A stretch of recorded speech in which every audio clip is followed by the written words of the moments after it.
কয় জমির ভিতরে ধানের আবাদ বেশি হয়, প্রত্যেক বছর বেশি হয়। একটা বার একটু কারেন্ট পোকা বেশি লাইগা গেছে। কারেন্ট পোকা লাগার কারণে ওই বান্দা আল্লাহরে ভুলিয়া গেছে। কয় আল্লাহ কি চোখকে দেখেন? আল্লাহর উপরে কি ঠাডা পড়ছে? বলেন নাউজুবিল্লাহ, জোরে বলেন নাউজুবিল্লাহ। আমি গরিব মানুষ, আমি এই জমির আবাদটুকু দিয়া সারা জীবন চলাই, সারা বছর চলাই।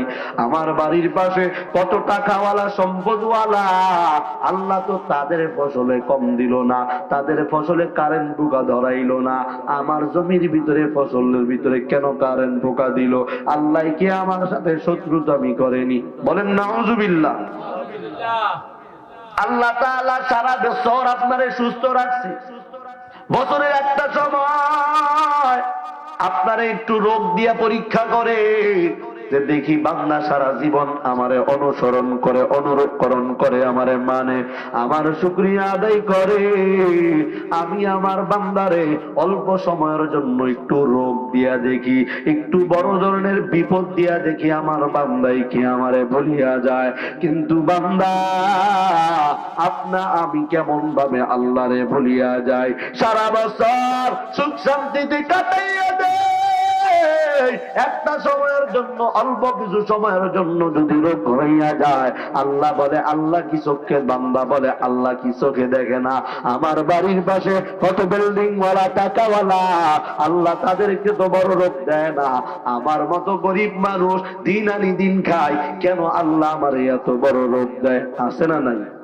আমরা এরকম ভাবে শুকরিয়া আদায় করি না? আছে নাকি এরকম মানুষ? আল্লাহ কি আমার দেখে না? আল্লাহ চোখে ঠাডা পড়ছে, কয় কি কয় না? বলেন নাউজুবিল্লাহ। এটা তো আপনি বললেন না, বরঞ্চ আল্লাহ বিরোধিতা করলেন, সরাসরি আপনি শিরক করিয়া ফেললেন। আল্লাহ সর্বদাই আপনারে আমারে দেখে, আল্লাহ সর্বদাই আপনার আমার দিকে তাকায়া থাকে। আল্লাহ বান্দারে মাঝে মাঝে ফসল একটু বেশি দেয়, আবার মাঝে মাঝে কমাইয়া দিয়া বান্দারে পরীক্ষা করে। আল্লাহ বান্দারে সারা বছর সুস্থ রাখে, বছরের মাঝখানে অল্প সময়ের জন্য একটু রোগ দিয়া আল্লাহ বান্দারে একটু পরীক্ষা করে, যে আমার বান্দাই কি আমারে ভুলিয়া যায় নাকি? আমার বান্দাই কি আমারে ভুলিয়া যায় নাকি? সারা বছর আমার বান্দা আমার পক্ষ থেকে নিয়ামত পাইল, আমার বান্দা সারা বছর আমি আল্লাহর শুকরিয়া আদায় করলো, অল্প সময়ের জন্য আমার বান্দাই কি আমারে ভুলিয়া যায় নাকি? আমার শুকরিয়া আদায় করা বাদ দিয়া দেয় নাকি? এই মুসলমান, যেই কথাগুলো বললাম, জানি না এরকম চরিত্রের মানুষ, এরকম আচরণের মানুষ আপনাদের এলাকার ভিতরে আছে না নাই, কিন্তু আমাদের এলাকায় আছে। হ্যাঁ আছে না? যদি একটু বিপদে পড়ে যায়, আল্লাহ কি দেখে না আমারে? আল্লাহ কি ঠাডা পড়ছে? আছে না নাই? মুসলমান গভীর মনোযোগ দিয়ে শুনবেন। আপনি আমি আল্লাহর কাছে নিয়ম অনুযায়ী শুকরিয়া আদায় করতে পারি না, এজন্য আপনার আমার নিয়ামত বাড়ে না, এই জন্য আপনার আমার সম্পদ বাড়ে না, এজন্য আপনার আমার বাড়ি গাড়ি বাড়ে না। আয় মুসলমান, আল্লাহর কাছে কেমন শুকরিয়া আদায় করা লাগবে, আল্লাহর কাছে কেমন কৃতজ্ঞতা আদায় করা লাগবে, আপনাদেরকে ছোট্ট করে শোনাই। আল্লাহ বলেন, লা ইন শাকারতুম লা আযীদান্নাকুম। আমার যেই বান্দা বান্দীরা আমি আল্লাহর নিয়ামতের শুকরিয়া আদায় করবে, আমি আল্লাহ তাদের নিয়ামত বাড়ায় দিব। ওয়ালা ইন কাফারতুম ইন্না আযাবি লাশাদীদ। আমার যেই বান্দা বান্দি আমি আল্লাহর নিয়ামতের শুকরিয়া আদায় করবে না, আমি আল্লাহ তাদের নিয়ামত ছিনিয়ে নিব, তাদের নিয়ামত কারিয়া নিব। ওরে টাঙ্গাইলের মুসলমান, ও যুবক ভাই, বৃদ্ধ বাবা, ও কলিজার টুকরা মা বোনেরা আমার, একটু অন্তরের কানটা লাগাইয়া দিয়া শুনবা কেমন শুকরিয়া আদায় করা লাগবে। জামানার ভিতরে একজন পয়গম্বর ছিল, যার নাম হলো পয়গম্বর মূসা কালিমুল্লাহ। নাম শুনছেন কি শুনেন নাই? পয়গম্বর মূসা কালিমুল্লাহ তুর পাহাড়ের ভিতরে যায় আল্লাহর সাথে কথা বলার জন্য। আল্লাহর সাথে কথা বলার জন্য পয়গম্বর মূসা তুর পাহাড়ের ভিতরে যায়। হঠাৎ করে পয়গম্বর মূসার সাথে পথের ভিতরে একজনের সাক্ষাৎ হয়ে গেল। আল্লাহর বান্দা পয়গম্বর মূসা কালিমুল্লাহরে দেখা ডাক দিয়া কয়, এই জামানার পয়গম্বর, ও পয়গম্বর, আমি যদি ভুল করে না থাকি তাহলে এই মুহূর্তে আপনি তুর পাহাড়ে যাচ্ছেন আপনার রব, আপনার খোদা, আপনার আল্লাহর সাথে কথা বলার জন্য। পয়গম্বর মূসা কালিমুল্লাহ ডাক দিয়া কয়, হ্যাঁ হ্যাঁ, আমি আমার রব, আমার আল্লাহর সাথে কথা বলার জন্য তুর পাহাড়ে যাই। আল্লাহর বান্দা পয়গম্বর মূসা আলাইহিস সালাতু ওয়াস সালাম রে ডাক দিয়া কয়, ও পয়গম্বর মূসা, আপনি তুর পাহাড়ে যান আপনার রব, আপনার আল্লাহর সাথে কথা বলার জন্য। তবে আমি আমার কাছ থেকে আপনার রব, আপনার আল্লাহর একটা কথা জিজ্ঞাসা করবেন, আমার পক্ষ থেকে আপনার রবের কাছে একটা প্রশ্ন করবেন। পয়গম্বর ডাক দিয়া বলে, কি প্রশ্ন, কি কথা জিজ্ঞাসা করব? আল্লাহর বান্দা ডাক দিয়া কয়, ও জামানার পয়গম্বর, আমার দিকে তাকায়া দেখেন, আমার এত পরিমাণে সম্পদ। বলে, কি পরিমাণে সম্পদ? বলে, আমার কত সম্পদ আমি নিজেও জানি না, আমার এত পরিমাণে অর্থ সম্পদ রাখার মতো আমার কাছে কোনো জায়গা নাই, আমার কাছে আমার সম্পদের কোনো হিসাব নাই। একটু আপনার রব, একটু আপনার আল্লাহর কাছে বলবেন, আপনার আল্লাহ যেন আমার সম্পদ একটু কমা দেয়। বলেন না মারহাবা। ও মুসলমান যুবক ভাই, অন্তরের কানটা লাগাইয়া দিয়া কথাগুলো শোনা চাই। আমি শুরুতেই বলছি শুধুমাত্র মুরাকাবা করব আপনাদের সামনে। ও যুবক, কেমন শুকরিয়া করা লাগবে আল্লাহর কাছে একটু ভালো করিয়া শুনবা। মূসা পয়গম্বর ডাক দিয়ে বলে, ঠিক আছে ভাই, আমি আমার রব, আমার আল্লাহর কাছে জিজ্ঞাসা করব, আল্লাহরে বলবো আল্লাহ যেন তোমার সম্পদ কমায়া দেয়। পয়গম্বর মূসা তার কাছ থেকে বিদায় নিয়া আবার তুর পাহাড়ের দিকে রওনা করছে। পয়গম্বর মূসা যায়, হঠাৎ করে সামনে আর একজন আল্লাহর বান্দার সাথে সাক্ষাৎ হয়ে গেছে। ওই আল্লাহর বান্দা এমন একটা চেহারা, আল্লাহর বান্দার গায়ের ভিতরে ভালো পোশাক নাই, ভালো কোনো কাপড় নাই, শুধু একটা কাপড় আছে, কোন রকম তার লজ্জা স্থান সতরটা দেখা রাখা আছে। আল্লাহর বান্দা পয়গম্বর মূসা কালিমুল্লাহরে দেখা ডাক দিয়া কয়, ও জামানার পয়গম্বর, আমি যদি ভুল করে না থাকি এই মুহূর্তে আপনি তুর পাহাড়ে যান, আপনার আল্লাহর সাথে কথা বলতে যাচ্ছেন। পয়গম্বর মূসা ডাক দিয়া বলে, হ্যাঁ, আমি তুর পাহাড়ে যাচ্ছি আমার আল্লাহর সাথে কথা বলার জন্য। আল্লাহর বান্দা ডাক দিয়া বলে, ভাই, আপনার কাছে আমার আরজি, আপনার কাছে আমার অনুরোধ, আপনি আপনার রব, আপনার আল্লাহর কাছে একটা প্রশ্ন করবেন, একটা প্রস্তাব দিবেন। পয়গম্বর বলে, কি প্রস্তাব? বলে, আপনার রব আপনার আল্লাহরে যায় বলবেন, এই যে আমার দিকে তাকাইয়া দেখে আমার গায়ে পরার মতো ভালো কোনো পোশাক নাই। ও জামানার পয়গম্বর, আমার থাকার মতো একটা ঘর নাই, বাড়ি নাই, আমার কোনো সম্পদ নাই। আপনি আপনার রব আপনার আল্লাহর কাছে যায় একটু বলবেন, আপনার রব আপনার আল্লাহ যেন আমার একটু সম্পদের মালিক বানায়, আপনার রব যেন আমার একটু টাকা পয়সার মালিক বানায়। পয়গম্বর মূসা বলে, ঠিক আছে, আমি আমার রবকে বলবো, আমার রবের কাছে আমি আরজ করব। পয়গম্বর মূসা এই কথা বলিয়া তার কাছ থেকে বিদায় নিয়ে তুর পাহাড়ে চলে গেল। লম্বা ঘটনা সংক্ষিপ্ত করে আপনাদেরকে শোনাই। পয়গম্বর মূসা কালিমুল্লাহ তুর পাহাড়ে যাইয়া আল্লাহর সাথে কত গোপন বলা শেষ, কথাবার্তা শেষ করে পয়গম্বর মূসা কালিমুল্লাহ এখন নিজের বাড়ির দিকে রওনা করেছে। মুসলমান একটু ভালো করিয়া শুনবা। পয়গম্বর মূসা কালিমুল্লাহ নিজের বাড়ির দিকে আসতে যাইয়া সর্বপ্রথম রাস্তার ভিতরে দেখা হয়ে গেছে গরিব, যার গায়ের ভিতরে ভালো কোনো কাপড় নাই, ভালো কোনো পোশাক নাই। আল্লাহর বান্দা পয়গম্বর মূসা কালিমুল্লাহর দেখা ডাক দিয়া কয়, ও জামানার পয়গম্বর, বলো বলো তোমার রব তোমার আল্লাহ কি বলছে? তোমার আল্লাহকে আমার সম্পদ দিবে, আমারে বাড়ি গাড়ির মালিক বানাবে, আমারে কি তোমার রব কি নিয়ামত দিবে?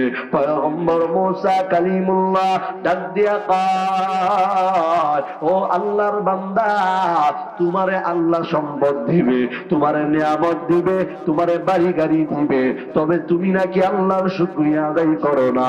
তুমি বেশি বেশি আল্লাহর শুকরিয়া আদায় করো। আল্লাহ তোমারে যতটুকু সম্পদ দিয়েছে, আল্লাহ তোমারে যতটুকু নিয়ামত দিয়েছে, এটার উপরে বেশি বেশি আল্লাহর নিয়ামতের শুকরিয়া আদায় করতে থাকো। আল্লাহ তাআলা তোমার নিয়ামত বাড়ায়া দিবে, আল্লাহ তোমারে সম্পদ দিয়া ভরপুর করিয়া দিবে, আল্লাহ তোমারে অর্থ দিয়া ভরপুর করিয়া দিবে। বলেন সুবহানাল্লাহ। আল্লাহর বান্দা পয়গম্বর মুসা কালিমুল্লাহকে ডাক দিয়া বলে, ও জামানার পয়গম্বর, কোন আল্লাহর শুকরিয়া আদায় করব, কোন রবের শুকরিয়া আদায় করব? তোমার রব তোমার আল্লাহ তো আমারে ভালো কোনো নিয়ামত দেয় নাই, তোমার রব তোমার আল্লাহ তো আমারে ভালো কোনো সম্পদ দেয় নাই, তোমার আল্লাহ তো আমারে বাড়ি গাড়ি দেয় নাই, টাকা পয়সা দেয় নাই, আমি কেন তার শুকরিয়া আদায় করব? আল্লাহর বান্দা পয়গম্বর মুসা কালিমুল্লাহ এবার ডাক দিয়া কয়, ও ভাই, তুমি যদি আল্লাহর শুকরিয়া আদায় না করো, আল্লাহ তোমার নিয়ামত বাড়ায় দিবে না, তোমার সম্পদের মালিক বানাবে না, টাকা পয়সার মালিক বানাবে না। আল্লাহর বান্দা এই কথা বলিয়া পয়গম্বর মুসা কালিমুল্লাহ আবার নিজের রাস্তায় যাচ্ছে, নিজের বাড়ির দিকে যাচ্ছে। পয়গম্বর মুসা কালিমুল্লাহ এবার যাইয়া আবার ওই যে টাকাওয়ালা সম্পদওয়ালা আল্লাহর বান্দার সাথে সাক্ষাৎ। আল্লাহর বান্দা পয়গম্বর মুসা কালিমুল্লাহর দেখা ডাক দিয়া কয়, ও জামানার পয়গম্বর মুসা কালিমুল্লাহ, বলো বলো তোমার আল্লাহ কি বলছে? তোমার আল্লাহ কি আমার সম্পদ বাড়ায়া দিবে, কমায়া দিবে, টাকা পয়সা কি কমায়া দিবে? পয়গম্বর মুসা কালিমুল্লাহ আল্লাহর বান্দারে ডাক দিয়া কয়, ও আল্লাহর বান্দা, আমার রব তোমার সম্পদ কমায়া দিবে, আমার রব তোমার টাকা পয়সা কমাইয়া দিবে, আমার রব তোমার বাড়ি গাড়ি কমাইয়া দিবে, তবে শর্ত হলো তুমি নাকি আল্লাহর শুকরিয়া খুব বেশি আদায় করো, তুমি নাকি বেশি বেশি আল্লাহরে ডাকো, তুমি নাকি বেশি বেশি মালিকের কৃতজ্ঞতা আদায় করো, শুকরিয়া আদায় করো।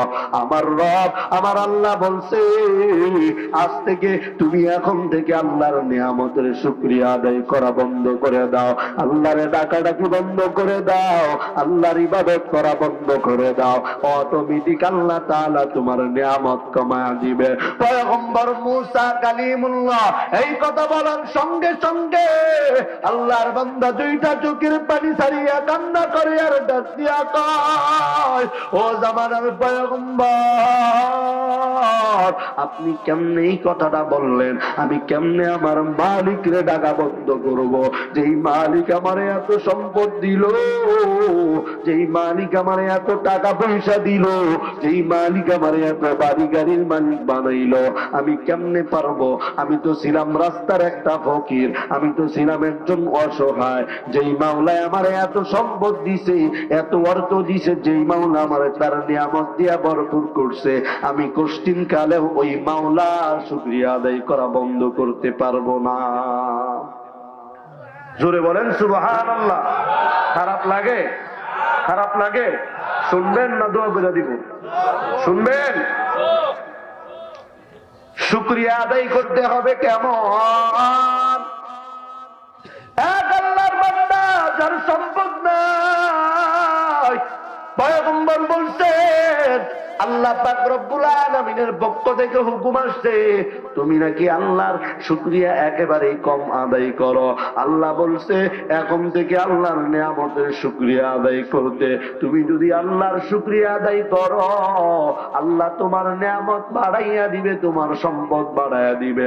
আল্লাহর বান্দা পক্ষান্তরে ডাক দিয়া বলে, না না, আমি পারবো না, কারণ তোমার আল্লাহ তো আমারে সম্পদই দিল না, টাকা পয়সাই দিল না, আমি কেন তোমার আল্লাহর শুকরিয়া আদায় করব? বলেন নাউযুবিল্লাহ। আমাদের সমাজে এরকম কিছু মানুষ আছে না নাই? সমস্ত কিছু পাওয়ার পর কোনো কৃতজ্ঞতা নাই, শুকরিয়া আদায় করে না, খালি চায় আমারে দাও আমারে দাও, কিন্তু মানুষ যে একটু দিবে তার ভিতরে সেই স্বার্থ নাই। কথা বলেন ঠিক কিনা? খালি চায় আমারে দাও, কিন্তু সে যে কাউকে দিবে এটা তার ভিতরে কৌতূহল আসে না। ঠিক কিনা? আমরা কি চাই? যে খালি আমারে দেন, খালি আমারে দেন।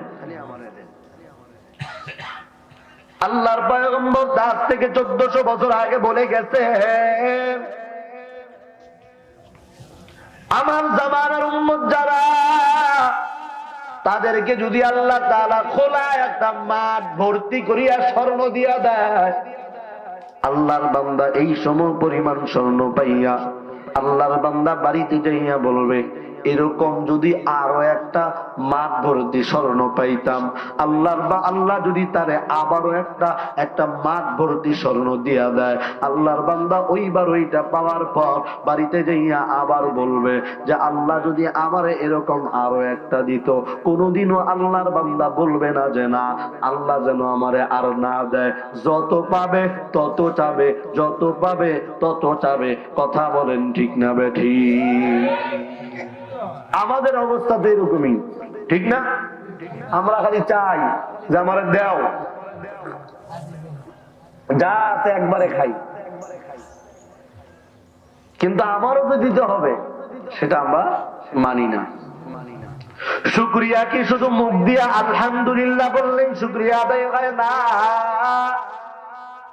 শুকরিয়া শুধু মুখ দিয়ে আলহামদুলিল্লাহ বললেই হয় না, শুকরিয়া কাজে কর্মে দেখা দিতে হয়। ঠিক কিনা বলেন? শুকরিয়া আপনার কাজেই বলবে আপনি এই মালটা পাওয়ার পর আপনি কৃতজ্ঞতা আদায় করতেছেন, শুকরিয়া আদায় করতেছেন। ও টাঙ্গাইলের মুসলমান, ও যুবক ভাইয়েরা আমার, একটু অন্তরের কানটা লাগাইয়া দিয়া শুনবা, একটু অন্তরের কানটা লাগাইয়া দিয়া শুনবা। আল্লাহ বলেন, লা ইন শাকারতুম লা আযীদান্নাকুম ওয়া লা ইন কাফারতুম ইন্না আযাবি লাশাদীদ। ও বান্দা বান্দি, তোমরা যদি আমি আল্লাহর নিয়ামত পাইতে চাও, বেশি বেশি আমি আল্লাহর শুকরিয়া আদায় করো, তাহলে আমি আল্লাহ তোমার নিয়ামত বাড়ায় দিব। ওরে বাঙালি মুসলমান, আমার কথা বুঝলে উত্তর দিবেন। আমরা দুনিয়ার ভিতরে সাধারণ কোন টাকাওয়ালা, সাধারণ কোন সম্পদওয়ালা, মনে করেন এলাকার একজন চেয়ারম্যানের কাছ থেকে কোনো একটা বাজেট নিতে গেলে তার কাছে যাইয়া তার নামের কত সুনাম, কত কিছু বইলা তারপরে একটা বাজেট আনা লাগে। কথা বলেন ঠিক কিনা? মিথ্যা বললাম? হ্যাঁ, মনে করেন যে আপনাদের এই মসজিদের কাজ করবেন, এখন সভাপতি সাহেব সহ গেলেন চেয়ারম্যানের কাছে, চেয়ারম্যান সাহেব আমাদের মসজিদের কাজ করতে টাকা লাগবে, 20 লাখ দেন, 20 লাখ এই মুহূর্তে দিতে হবে। দিবে? দিবে? কত কিছু, কত মাধ্যম, কত লোক ধইরা, কত চামচা ধইরা তারপরে চেয়ারম্যানের কাছে যাইতে হবো, যাই কইতে হবো, চেয়ারম্যান সাহেব আপনি তো আমাদের এলাকায় সব জায়গায় দিচ্ছেন, আপনার অনেক সুনাম, এটা সেটা কত কিছু, তার নামের মানে কি বলে এটারে সুনাম বইলা তারে পাম্পটি দিয়া তারপরে তার কাছ থেকে কিছু আদায় করতে হয়। ঠিক কিনা বলেন? তার সামনে তার প্রশংসা করতে হয়, তাহলে তার সে কিছু দেয়। আপনি তার সামনে যায় প্রশংসা না করেন, আমি ভোট দিয়া চেয়ারম্যান বানাইছি, তুমি আমার দিবা না, কারে দিবা? দিব? হ্যাঁ হ্যাঁ, এই যে 12 তারিখে যে আইতেছে নির্বাচন, ঠিক না? এই নির্বাচনের আগে দেখবেন যে রাত 3টা নেই 4টে না, আপনার বাড়িতে আপনার পাও ধরবো না, কুই ধরবো, হুশ নাই। নির্বাচন পার হয়ে গেলে আপনি চান্দু মেয়ের সে চিনেও না। ঠিক কিনা? দুনিয়ার সামান্য মানুষের কাছ থেকে কিছু চাইতে গেলে যদি তার কাছে তার কৃতজ্ঞতা প্রকাশ করতে হয়, তার নামে সুনাম বলতে হয়, তার সামনে তারে নিয়ে প্রশংসা করতে হয়, আর যিনি আসমান জমিন চন্দ্র সূর্য পাহাড় পর্বত নদী নালা খাল বিল আপনার আমার সমস্ত কিছুর মালিক, ওই মালিকের কাছে চাইতে গেলে তার কৃতজ্ঞতা আদায় করতে হবে না? তার প্রশংসা করতে হবে না? কথা কয় না, কথা মনে হয় বুঝেন না, আমার ভাষা বুঝেন নাই? হ্যাঁ, করতে হবে কি হবে না? আচ্ছা, আল্লাহ আমাদেরকে বানাইছেন, আমরা আল্লাহরে বানাইছি? আমরা তো ওই আল্লাহর ইবাদত করি যে আল্লাহ আমাদেরকে বানাইছে, আমরা ওই আল্লাহর ইবাদত করি না যে আল্লাহরে আমরা বানাইছি। ঠিক কিনা বলেন? আল্লাহরে নিজের হাতে বানাইলাম কি দিয়া? বাঁশ দিয়া। বাঁশ দিয়া মানে তারপরে যে আপনারা বসতেন কিসে? খড় দিয়ে এটারে পেঁচায়া, তারপরে মাটি দিয়ে কেঁদো দিয়ে এটার উপরে রং টং করে এটারে খোদা কিছুদিন মাইনা আবার যায় দেখা যায় কয়দিন পরে পাশার ভিতরে লাত্তি দিয়ে ফেলায়, ঠিক না? খোদা নিজে বানায়, বানায় ওই খোদার ইবাদত করে, আবার ওই খোদারই যায় লাত্তি মারে। আমরা কি এরকম খোদার ইবাদত করি? না, আমরা যেই খোদার ইবাদত করি ওই খোদার উপরে আর কেউ নাই, উনি একজনই, ওনার মতো আর কেউ নাই, ঠিক কিনা বলেন? এজন্য এত বিশাল কিছুর মালিক যিনি, তার কাছে যদি আমরা কিছু পাইতে চাই তাহলে তার শুকরিয়া আদায় করা লাগবে কি লাগবে না? তার প্রশংসা করা লাগবে কি লাগবে না? রাগ করলেন? আপনি আমি শুধু নিজেরটাই বুঝি, মানুষেরটা বুঝি না। আর আমাদের গ্রামের মুরব্বীরা অনেক সময় বলে কিছু পাইতে হইলে কিছু হারাইতে হয়, ঠিক না? কিছু পাইতে হইলে কিছু হারাইতে হয়, কিন্তু আমরা হারাইতে চাই না, শুধু পাইতে চাই, ঠিক কিনা বলেন? গরিব মানুষ খাইতে পারে না, ঘুমাইতে পারে না। এই যে ঠান্ডার দিন আপনি আমি কত দামি লেপ কম্বল গায়ে দিয়ে ঘুমাইছি, এমনও কিছু গরিব আছে যারা একটা কম্বল পাই নাই রাতে ঘুমানোর জন্য। আমরা তো রাস্তাঘাটে চলি, আমরা দেখি কত মানুষ একটা পাতলা গেঞ্জি, একটা পাতলা শার্ট, একটা লঙ্গি বইরা রাস্তার কিনারে শুয়ে থাকে, একটা কম্বল নেই। আর ওই সমস্ত গরিব মানুষ যদি আপনার কাছে এসে হাত পাতে, কত বাহানা। এমনও কিছু মানুষ আছে ওই সমস্ত গরিব মানুষের কাছে মাফ চা, আমার আজকে মাফ করেন,